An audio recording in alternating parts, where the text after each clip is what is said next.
Welcome to the Worth Listening podcast, where we focus on having positive and productive conversations around money. I'm your host, Lauryn, a 4-time Olympian and certified financial planner. On this show, my guests share their money stories. Everyone has a unique story and experiences both wins and losses when it comes to money. My intent is to give listeners something they can relate to, something that builds their courage to be open and take control of their own money story. When I'm not creating a great show for my listeners, I'm running my company, Worth Winning, where I help individuals and families organize their finances. Check us out at worth-winning.com. All right, now on with the show. Welcome to another episode of the Worth Listening podcast, and more specifically, the Know Better, Do Better series with my bestie, Chloe Moore, my fellow certified financial planner. And in case you didn't know, if you didn't catch the episode that we just did, we talked about having a baby and preparing for having a baby, but now we're talking about what happens after you have a baby. So this series is all about momming, getting yourself together to be able to parent, and like how that is going to affect you financially. So now life got to go on. You got to keep somebody alive for 18 years at least, but really it's a lifetime commitment. I've just learned that on my own because I have a 4-month-old. Chloe, welcome to the show. Thanks for having me. So if you're new to our series, at the top of each episode, we do trends, taxes, and tea, where we try to save you more, maybe give you a little tea sometimes, depending on what's going on in the world, or we just tell you what's trending in the world right now. Chloe, what do you have for us today? Yeah, so according to a recent report by Investopedia, the American dream now costs over $5 million per household over the course of a lifetime. So wait, what? What is the American dream? Like, how do you even say, like, I know there's like as a catchphrase, but like, how do we even quantify what is the American dream? Yeah, so what they did was they surveyed a group of people to figure out what comes up or what makes up the American dream. And so there's 8 components. Of course, each component might differ from person to person, but the different 8 factors are retirement, healthcare, owning a home, raising 2 children and paying for college, owning a car, an annual vacation, pets, and a wedding. Interesting. So if I can retire, I got the American dream. If I got health insurance, like a really basic necessity that most of us need nowadays, owning a home, I can see that. But a lot of people have said that's a, part of the American dream, or that's, what they want to do. This the next step in adulting. We hear that from clients all the time. 2 kids, I remember that as part of the kind of the quote unquote original American dream. 1 boy, 1 girl. If you're really living it out. There's no white picket fence on here. Yeah, that's one thing that's missing. But hey, neither here nor there. A car, I can see that in most metropolitan areas. You need that to get around nowadays. A yearly vacation. I feel like people are just like on the go all the time. It might just be a result of who I'm following on Instagram, but I just feel like everybody is living their best, like 5 vacations a year life versus like a yearly vacation. And so you're telling me $5 million it costs, and I didn't even cover the last 2 things. You have pets and a wedding. $5 million between all these things, and you only get 1 vacation. So what is it costing everybody else? I feel like this is already outdated, and it's costing the American dream is really $10 million, because I haven't seen a $38,000 wedding among any of my clients. Like I said, yearly vacation is not a thing. It's usually like 5. Owning a home, the $1 million, plus or minus. You live in California, it's easily $2 million to buy a home. So yikes. Yeah, it's a lot. And even, just depending on your lifestyle, the retirement amount could be small. So it's really interesting to see, how much all of these things cost. And there's a graphic, and we'll put an article link in the show notes. But essentially, to achieve the dream, you need at least to be a part of a college-educated dual income household. I feel like there's some people that are listening to this right now and already are like, well, I don't want to be a dual income household. I don't want a $5 million American dream. Like, this sounds crazy. And so as a spoiler alert, we do have an episode coming up for people who are choosing to remain childless, and maybe even choosing to be single, depending on what your particular situation is. Like, you don't want to be a dual income household. You don't have plans for that, and you don't have plans for children. So like, what about you? Don't worry. We got something coming down the pipeline for everybody. Like I said, this is the momming series, but there are people who can't or choose not to be, are actually intentionally choosing not to be parents. And Yeah, your American dream matters too. Yeah, definitely. All right, so let's get into the main topic today, how these kids fit into this American dream. You have prepared, hopefully done something to prepare for the child. You had at least 9 months. Maybe you found out a little bit late, so you got 8 months. No, you couldn't even find out that late. Because you got to miss a period, then you got to find out you're pregnant, then it's 40 weeks, which is really 10 months. That's the other thing that I've never really figured out about the whole being pregnant thing. It's like 40 weeks in my mind, every 4 weeks. And they're like, no, the calendar doesn't go like that. Anyways, I'm getting off topic. You now have a baby. So, what happens after a baby? I think the first thing we need to consider is expenses that you did not consider before the baby. What do you think, Chloe? Yeah, there's definitely a lot of expenses that come up. Even if you talk to everyone, who's had a baby recently, you think you're fully prepared. There's always things that'll come up that you never thought about. Yeah, I would say one of those things is the stuff that nobody bought off the registry. So you stressed out, you avoided it as much as possible. I know I sure did. I was just like, I am not ready to make a registry. My sister came to town and was like, sit down, let's do this. We can compare it off my registry, which he said, if you're still in the pre-process, even though, and you're listening to the after process, definitely have somebody help you make the registry. But one thing we probably don't take into account is that not everything has to be purchased. And so then what do we do if everything wasn't purchased and you actually need some of that stuff? You can either buy it pre-baby or you'll be in the moment, oh my goodness, we're out of diapers. We only had a whole bunch of size 2s and she's actually size 0. And now we got to go figure out this diaper situation. But you need to be thinking about what happens with the things that you didn't buy on the registry. And then also be thinking about what did we get that we actually didn't even need off the registry? Yeah, and I mean, there's also, there's different ways to approach that if you don't have enough stuff. You can always, get hand-me-downs from, friends or family. If, you have people in your life who've recently had a baby, there are things that you can get secondhand. If you have excess things, you could sell some of those things that you're not using. If you have a gift receipt and you're able to get a refund and use that towards other expenses. So there are some options to help kind of offset some of those expenses. Yes, 100%. So, like I said, one, sell things that you don't end up using. But two, to Chloe's point, there's ways to return the items that you got on the registry as well. So you might be outside of I think it's there's some of them are 30-day windows, some of them 90-day windows. If you're using Amazon or something more popular, you can even return stuff and people don't know that you returned it. So you can, write them a thank you letter for that bathtub and that bathtub is back at the Amazon store and you got a $30 credit for that thing. So just be mindful of making sure that you get the most out of those things versus having a house full of stuff that you never use. And then the hand-me-downs, I think that was a great tip, Chloe. That has been the game changer for me. I am fortunate enough to have a sister who has a baby exactly 1 year older than me. So her baby is outgrowing stuff and she is handing it on down literally. And we actually have a plan for a whole little birthday party theme where we're going to have pictures of the baby, both children in the same outfit as kind of over time.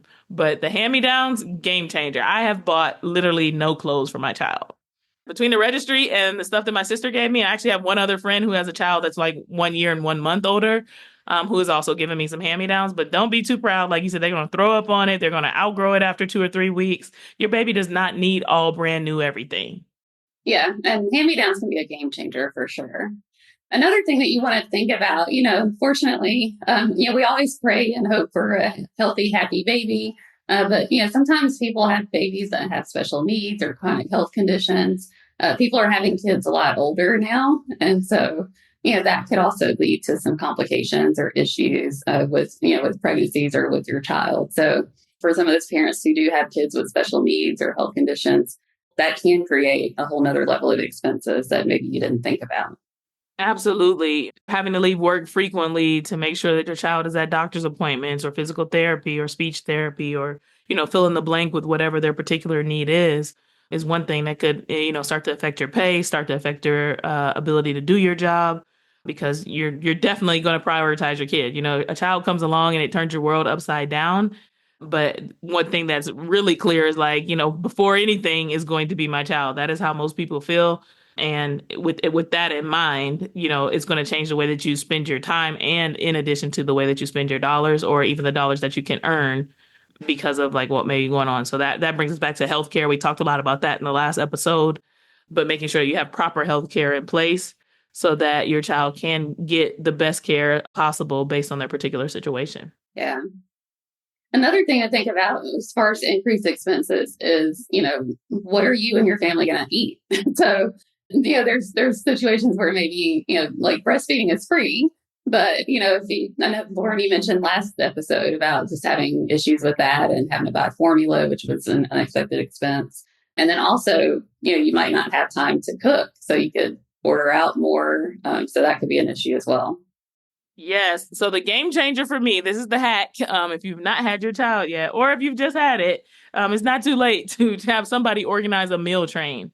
Basically, what a meal train is you get a sign up, and there's a really cool website. It's free. You can sign up for, and people can sign up to bring you a meal on a particular day. When I tell you, when the meal train was on this last day, I was like, oh my God, what are we going to eat? Like, I have no idea what we're going to do the next day.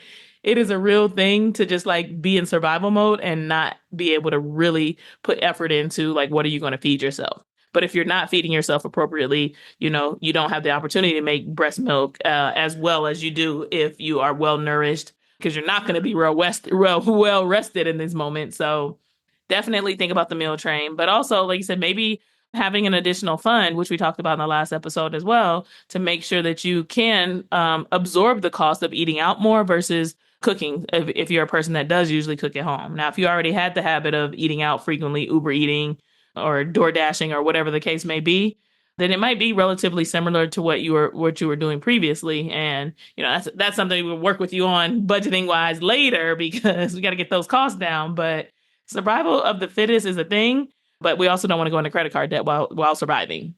Yeah.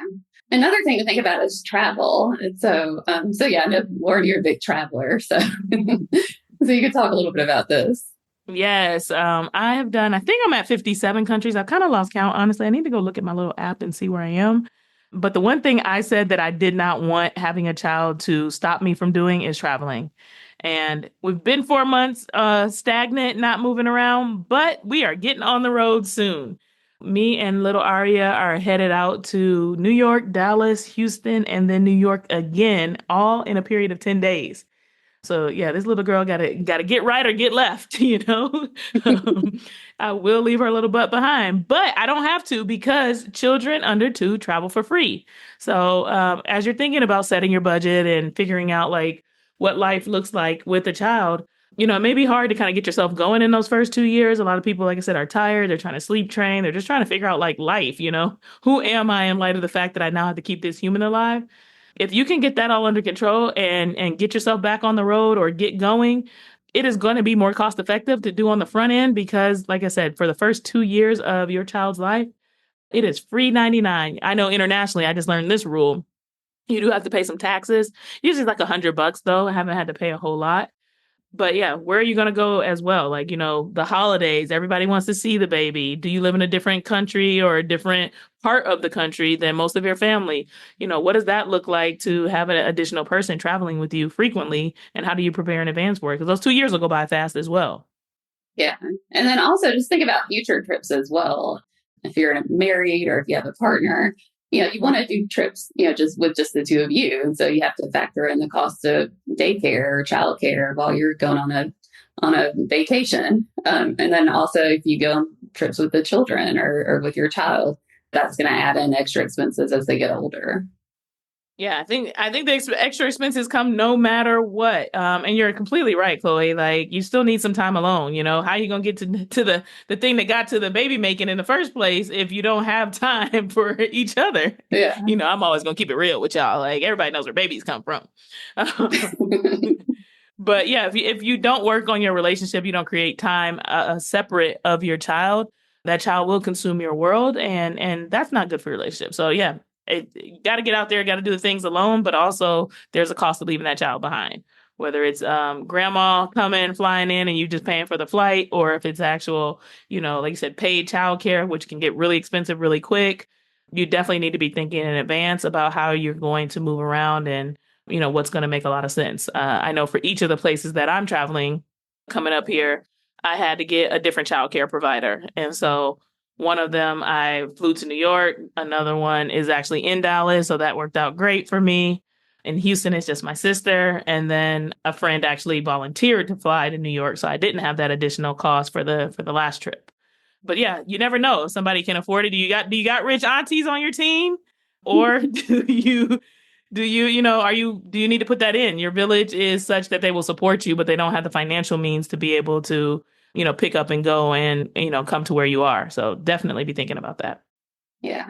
And that's a great segue into the next topic, which is childcare and education costs. So just think about, do you need a nanny or do you need childcare for a period of time? Do you have that support system like family or community that can help out at free or for low cost? And then also, where's the kid going to go to school? There's preschool, there's public school, private school, like all those things. And sometimes you have to get on a list right away. I mean, and when I tell you that is a worldwide thing that I did not know I had to be prepared for. I was just talking to some friends and they were like, wait, you don't have her on a list for daycare yet? And I was like, we live in Colombia. Like, private schooling is like 1/5 of what it costs in America. Like, I can afford it. Like, I did not think that I was going to have to jump. And they were like, no, it is like having a additional firstborn to get your child into school. Like, you have to sacrifice somebody, like the paperwork that goes into it. It is a very, very serious process here. And so I have actually started looking into preschools, even though I'm like, I don't even know when I'm going to send her to school. Like, what if I just keep a nanny for the first 5 years and then send her to school? I don't know what I'm doing, but I'm going to tell you, you need to get on the list now. You need to figure out, like you said, what school district you're going to live in, because the level of education does matter. And that's another thing I've learned with just having an 8-year-old now. If you don't know a little bit more of my story, my partner has a 17-year-old, an 8-year-old, a 7-year-old, and then we have a newborn. And the 17 and the 8-year-old now live with us. And so we've been learning all about school systems and understanding like what the opportunities are, what exists as far as education. And it's not, equal. I don't think anywhere in the world, like you said, the public education here is not up to par with the private education, which is why private education exists. But you're always going to want to do what's best for your children. But it does come at a cost, and you've got to be able to organize your budget accordingly so that you can actually be able to provide that for them. Yeah, and childcare the price of that can definitely skyrocket. And then, you add in private school if you start with preschool, pre-K, kindergarten, all the way up to 12th grade. I mean, that could be equivalent to college tuition in some cases. So it can get really expensive. It can cost more than your mortgage in some cases. So it's something you definitely want to prepare for. Yeah, the number of people that I've talked to are just like, we're just trying to make it until the child goes to school because they got to go to work every day, but daycare is literally a mortgage payment. And so it's like they have this really high cost so that they can go out and actually go and earn money. But basically, all the money they're earning going right back to childcare costs. And they're just like, please, whew, as soon as school starts, they're definitely going to public school because we need a break from the costs that are related to educating our children or having our children cared for while we're at work. Yeah, and that's something else to think about too. If you do have a dual income household, if you're not both making equal incomes and you have someone that makes significantly less, is it worth them going to work to basically have their entire paycheck go to childcare, or is it better for them to stay at home? I mean, that's just something that you have to figure out with your partner. Yeah, that's an important analysis in the sense that like some people just jump in and they just assume like, oh, I'm going to keep on working. And you got to think about that too from your own mental health standpoint, your own life goals. And, you don't want to lose yourself in the sense that like, oh, I have to stay home because my job is not valuable enough to our household. But what we've seen a lot of times is that people start to value being the time they can spend with their child. And so it's like, if I'm going to bring home $3,000 a month and 2,000 of it is going to daycare, I'd rather give up $1,000 a month and have that time with my children and know that they're being cared for by me, someone who cares and loves them, versus having a stranger, feeling like a stranger's raising my child just to have an extra $1,000 a month coming into the household. Yeah, so another thing, we talked about this last time, but we want to reiterate is just, thinking about the timing and cost of getting a bigger house or getting a bigger car. But just, don't be quick to upgrade your house and your car right away. Just kind of do those things gradually or make sure you're planning ahead as you're making those big purchases, because you could definitely increase your fixed expenses unnecessarily. And that'll just cause a lot more stress. 100%. You don't need you said Tahoe, Denali, Suburban. I love all of those trucks. That's why they probably came to mind. Like, but just because you had one more person join your family. You and your spouse were front seat and passenger seat, and there was three seats across the back for pretty much every kind of car that exists out there. Even if you got a little mini, you can fit the child in the back seat for the time being. Yeah, there might come a point where there's more than one child, or you're the person that's carting people back and forth between soccer camp and, you name it, fill in the blank sort of thing. But just don't jump off that ledge too quickly. Yeah. And then even as you're getting a house, if you plan to have kids, or if you're looking to upgrade your house eventually after the kids, think about where you're located. So is the community that you're moving into or that you live in family friendly? Are there lots of kids that your child could play with and go to school with? Is your home in a good school district? All those things matter, and they help with your resale value. Absolutely. Which I think, we just talked about like the idea of like the cost related to some of these things. We also need to think about like where you're going to earn your money. Like we're talking about expenses, expenses, expenses. We need to think about income. Your career could change drastically after having children.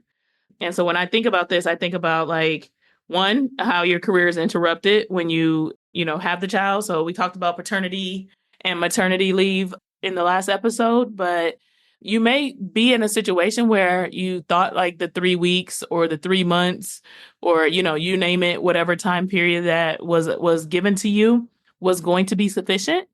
And now you feel like it's really important that I have a little bit more time. Haven't quite figured out breastfeeding, pumping schedule yet. And so, would like to be in the household a little bit more because the kid is dependent on my boob, for as an example. What does that look like? Can you lose your job after a period of time? Is there like a period of unpaid leave? How long can you survive on unpaid leave? And then a lot of people say, like, gosh, I didn't know I was going to love parenting so much. I want to stay at home or I want to go have time. I don't want to, continue to do this work that is super stressful, hourly billing. I don't want to be on partner track anymore at my firm. There's all sorts of different career changes and ways that having a child may affect what you're planning to do as far as your career. And so being able to just like sit down, hit a pause button, think about those and think about how they will affect your family financially, but also how they will affect you is a really important piece of the puzzle. Yeah, and that's where, just even thinking about your household income as a whole comes in. If you do have a dual income household where you're both making similar incomes, or if you're a female breadwinner, I mean, there's a lot of considerations there. If you do want to go down to part-time, or if you want to stop working for a while, you really have to be prepared financially to make those decisions. And just in general, women, we often make less than men, and some of this is why, just taking the time off and to take care of our kids and take care of aging parents and just all the things that come up throughout our careers that keep us from, growing our careers on the same path. 100%. And as you think about like the pace at which we can grow our careers in general, there's also this like future earning potential that you give up.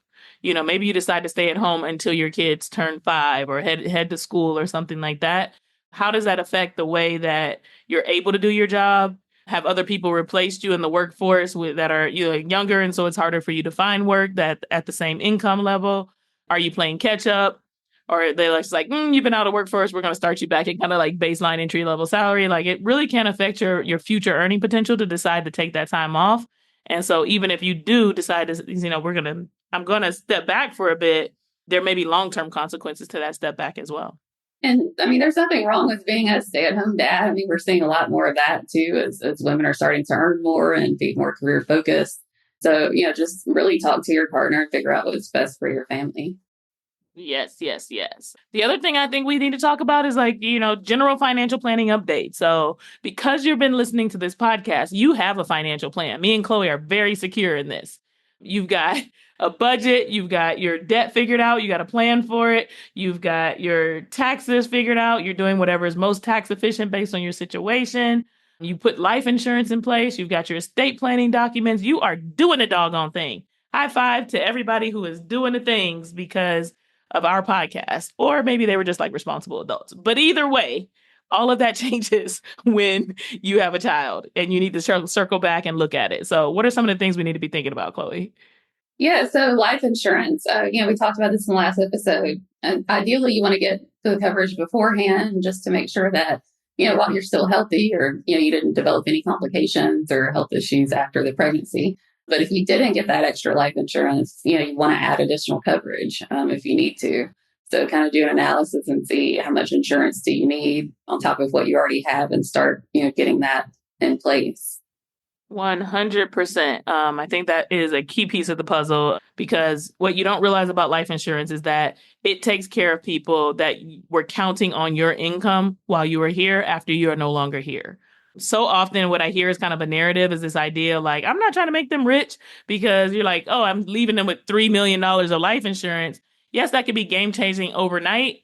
But really what it was meant to do was replace your $300,000 salary over the course of the next 10 years. Like I said, if you're no longer here on the planet. So you need to kind of change the way you think about it. It's like, yes, this big lump sum could, cause people to do things that are irresponsible, which is where estate planning comes into play. That's what trusts are for, making sure that the money is distributed appropriately so that the children are cared for in that way. But yeah, life insurance is definitely a must have, which actually, Chloe, do you want to talk a little bit more about estate planning? Yeah. So again, with estate planning, if you haven't already drafted your documents, this is a great time to update your documents. Really think about who would take care of your children if something were to happen to you, who would be the guardians, who would be in charge of your estate if something happens to both you and your partner. And then something else to consider, as we mentioned before, you might have a child with special needs or chronic health conditions. If you do have a child with special needs, that's something that needs to be incorporated into your estate plan. You don't want your child to lose out on government assistance or benefits that are available to them because you didn't set up your estate the right way. There's attorneys that focus on special needs planning that can make sure that you have the right kind of trust set up, or the right kind of estate plan set up. And then also, if you have, grandparents or aunts and uncles that are leaving money to your kids, make sure that they understand too that, that money needs to be coordinated with your estate plan, so that, your kids don't lose out on those benefits. 100%. Sometimes people don't realize, like, we're rich, and it's like, but this is a really expensive lifelong commitment. And so, like, while this money is here, taking advantage of everything that the government gives you is also a key piece of the puzzle, and how it's written matters for what you're eligible for. Yeah, that was a really important point, Chloe. The other thing I think I'd circle back to is like employee benefits. That is a key piece of financial planning that a lot of people don't take advantage of. And when we think about employee benefits, it's not just like, do you have a 401k or not? Things that exist like dependents and child dependent care FSAs, things like that, adding the dependent to the health care that you have. Little pieces of the puzzle like that are really important as it relates to employee benefits. And it's like, have you had a life-changing event? Yes, I had a child. And you can, make changes to your employee benefits before open enrollment. Yeah, and then also just updating your beneficiaries, that coordinates with your estate plan. So, if you have a child now, you might have just had your spouse as the beneficiary, but, do you need to set up like a secondary beneficiary to go to, your kids, or a trust, or coordinating with your estate planning attorney to figure out, how do we need to update these beneficiaries to make sure that my child's included as well? 100%. What else is there from a financial planning standpoint? We covered life insurance, estate planning, employee benefits. What else did I say? Oh, taxes. Taxes is an important one. So when I think about taxes, the same thing. I was just talking about dependent care FSAs and things like that. Like, now you get to claim these dependents, and you're also eligible for various tax credits related to having a little human added to your scenario. So you definitely want to be mindful of what exists and what you're eligible for and how to make the most of those things. But in addition to that, we talked about on the last episode, so you need to go back. If this is where you're just tuning in, go back to the last episode, because we talked about the One Big Beautiful Bill Act. And one of the things that is actually beneficial is some of the changes that they've made from a tax standpoint related to having children. And another thing, and if you have a CPA or someone that prepares your tax returns for you, just make sure to tell them. They usually have a questionnaire saying, has anything changed from last year? Tell them, we had a baby, so they can incorporate all of those things and make sure that you're getting all the deductions and credits that you're eligible for. Oh, I'm going to go on a little tangent here. Well, it's not really a tangent. It's relevant. But I feel like one of the things that people seldom do is fill out that tax questionnaire. The reason I feel like that is because I was one of those people. I was just like, I gave you all these documents, like all the 1099s, all the W-2s that came in. Like, I don't understand why I have to fill this thing out. And it's long and it's tedious. But there are pieces of the puzzle that they're asking you about because only you know that, and your accountant can't catch everything. They can't, verbally ask you everything. And they've got, 1,500 other tax returns to do, depending on how big or small the company you're working with is. And so I would say it is worthwhile to complete that tax questionnaire. Some of the more serious and more reputable companies will say, we're not doing your taxes without it. That leaves us liable for messing up something because you didn't give us all the information that we needed. And so while it is not a fun thing to do, it is a necessary evil, which is also why you need to be organized in general as it relates to getting ready for tax season. Yeah, because filling out that questionnaire could really unlock some benefits or deductions that maybe you weren't aware existed. Or somebody forgot to send you a tax form for something that is relevant to your life, and you need to either go look for the tax form, or you just need to, like I said, talk to your tax preparer about it. And then the last thing I think of when I think of like the financial planning stuff that needs to be updated now that you've had a child is you might have some student loans that you're figuring out. Hopefully you got that straightened out before the child came along. But what a lot of us want to do is create a better life for our children. And that means not having student loans in their scenario if possible. Well, how do we do that? Start saving for their college. So that's yet another expense above and beyond, what they need on a monthly basis to kind of keep them clothed and fed and a roof over their head. You've also got to set aside some money in a college savings fund of some sort, which Chloe and I are both big proponents of the 529 plan as a really good option. Yeah, and just make sure that you balance that with your retirement savings. Just make it if you're behind on saving for your retirement, you don't want to go ahead and fund your college savings for your kids because you can't borrow for retirement. You can borrow for college. Ideally, you want to be able to fund both, but definitely prioritize your retirement savings. And that's something else to think about with your life insurance too. So a lot of times when we look at how much life insurance do you need, if you have kids and you do want to pay for college, we'll factor in what's a lump sum that we could put into that college fund if something were to happen to you, in addition to having money for your family to take care of your kids and save for retirement. We did an episode about life insurance and how to think about that, and we can put that in the show notes. 100%. Chloe brought up a point of like, sometimes people are super parents and they're just like, I'm going to do anything to make sure my child has a better life. And they end up sacrificing themselves in the process. And what does that end up doing? What they don't think about from a long-term perspective is put the burden of the financial preparations that you didn't make on your child. Because it's like, okay, I save for my child's education. They're now college educated, but I have no money saved for retirement. And so your child gets out of school and you're, reaching retirement age. And now you're like needing their help financially. And an undergraduate degree just doesn't go as far as they used to. So they might not be earning in a way that they actually can meaningfully look after you, look after their kids, as the next generation comes along, and look after themselves. That's a term that has come along as like the sandwich generation, and people that are in their earning years, but having to, one, care for their children financially, in addition to care for their parents financially because they're not on track for retirement. So don't be that person that creates that burden for your child, thinking that you're doing something good by, like I said, prioritizing their needs over your retirement needs. Yeah. All right. So any final thoughts? The one thing I'll say is, like they say, you can never be prepared for when a child is coming, or you can never be prepared to parent. All of that is true. Life is coming at you hard and fast, and you're having to make decisions all the time. I even remember just like her being born and someone was standing over her with a needle, like a big syringe full of like liquid. And I was like, what is this? Like, get away from my child. I don't know. But literally, it just popped her out. And so within minutes of my child arriving on this earth, I was already having to make decisions on her behalf. And I bring it up to say, like, you'll never fully be prepared for all the things that are going to come your way. But parenting is sometimes making it up in the moment and making the best decision you can based on what's going on. We will always make mistakes. That just is a part of life as well. You probably will not ruin your kid. Like, there's going to be goods and bads for everybody's life, and life is happening for everyone. So this is their own unique path. You get to play a star role in it, but you can prepare your finances, even though you can't prepare for, like I did. I told him, hey, don't give my baby that shot. I don't know what that is. Like, please step away from her. Like, let's talk about this later. Like, as a matter of fact, give me a couple of days. Like, whatever it is, like, if she's not sick and doesn't need this to survive, let me think about it when I feel better, because literally she just fell out. But don't be afraid to prepare as much as you can in advance. Hit that pause button if there's something that you're not sure about. And then also, like you said, when you make a decision in the moment, to go back and say like, hey, I made an error and this is what I want to do instead, or this is the way that I want to get myself back on track. We will all have bumps and bruises as we go along this thing called life, but we need to plan. We need to, use the resources and the people around us. Get yourself a financial team in place to help you make decisions. All these things that Chloe and I are talking about. One, I'm a new mom, so they're fresh on my mind, but we've experienced dealing with clients. So there's other people out there that have come before you who have experienced these things, that are dealing with them on a regular basis.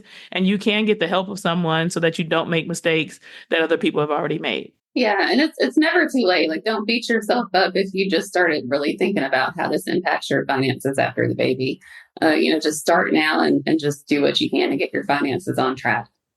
I love it. I love it. All right. Let's close it out with a quote. Each day of our lives, we make deposits in the memory banks of our children. I feel like that is perfect for the little spiel that I just went off on. It's like every day something is coming up that your child can, store, even if, like, my baby is 4 months old right now. She won't remember, she won't be able to verbalize things from 4 months old, but she's definitely taking in each and every day what's happening, and it's shaping who she is. So don't be afraid to make those good deposits, to stop and realize the importance of deposits, the same way we deposit into bank accounts so that we can grow our savings. We deposit into investment accounts. Think of each deposit that you put into your child as an investment in them, into their future, and who they will be shaped into being. Do we have one more, Chloe? Yeah, the greatest legacy one can pass on to one's children and grandchildren is not money or material things accumulated in your life, but rather a legacy of character and faith. And that's by Billy Graham. How do you feel about that one? Yeah, so I think it's so important. We talk a lot about preparing your finances, making sure that you're financially stable, that you have a good financial foundation for your kids. But it's also important just to make sure that you're teaching them to build good character and to be productive members of society and treat others well. So all those things are important, and along with teaching them the financial lessons.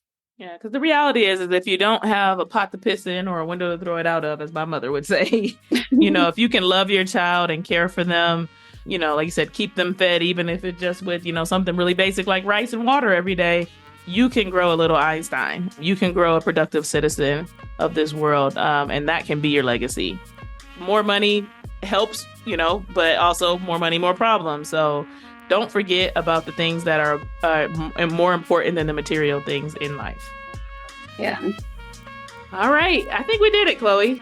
We've got some more episodes coming up. So stay tuned in to the Know Better, Do Better series. Stay tuned in to this overall season where we're talking all things parenting. And we will see you all next time. Bye.